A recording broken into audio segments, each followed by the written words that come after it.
Tomato টক মিষ্টি রসা। এই রেসিপিটা খেয়েছেন কখনো? শুনেই তো জিভে জল চলে আসছে, তাই না? তো এই রেসিপিটা আমি কিভাবে তৈরি করেছি চলেন না আপনাদের সাথে শেয়ার করি। আমার মা এই রেসিপিটা তৈরি করতো শীতের যে দেশি টমেটো পাওয়া যায় টক মিষ্টি সেটা দিয়ে। আমি চেরি টমেটো দিয়ে তৈরি করছি। তো টমেটোটা আমি খুব ভালো করে ধুয়ে নিয়েছি। এরপরে কড়াইতে তেল গরম করেছি। তেল গরম করার পরে আমি এখানে দিয়ে দিব পেঁয়াজ কুচানো। পেঁয়াজটা যখন হালকা একটু সফট হয়ে আসবে দিয়ে দিব তেজপাতা।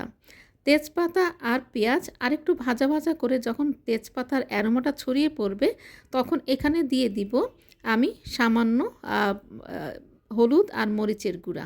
হলুদ আর মরিচের গুঁড়া একটু কষিয়ে নেওয়ার পরে দিয়ে দিব এখানে পানি, যেন হলুদ আর মরিচের গুঁড়াটা পুড়ে না যায়। তো পানি দেওয়ার পরে আবার ভালো করে কষিয়ে নিব।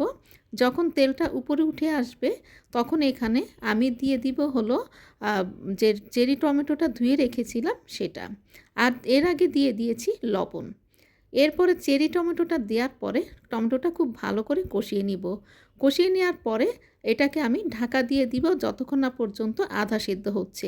এখানে কিন্তু অনেক বেশি পানি হবে না, জাস্ট রসা বলতে যা বোঝায় ঠিক সেরকমই পানির পরিমাণটা থাকবে। তো দিয়ে দেওয়ার পরে ঢাকা দিয়ে দিলাম।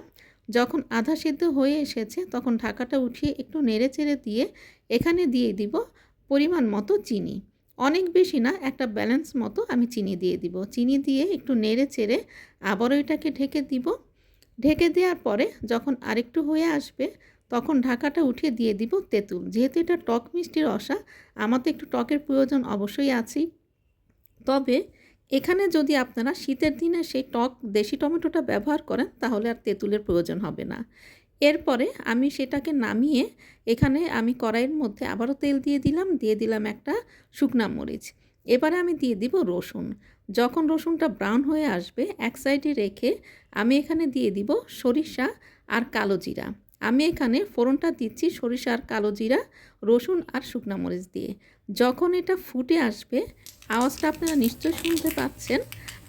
এরপরে আমি এটাকে দিয়ে দিব হলো আমার যে সেদ্ধ করে রাখা চেরি টমেটোটা ছিল সেটার উপরে। দিয়ে দেওয়ার পরে খুব ভালো করে নেড়ে চেড়ে ঢাকা দিয়ে দিব।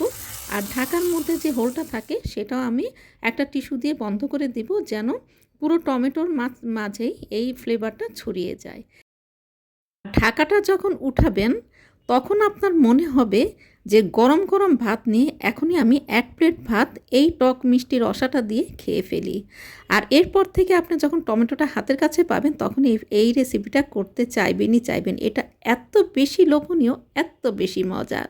তো আশা করি ভালো লেগেছে। অবশ্যই কমেন্টের মাধ্যমে জানিয়ে দিবেন। আল্লাহ হাফেজ।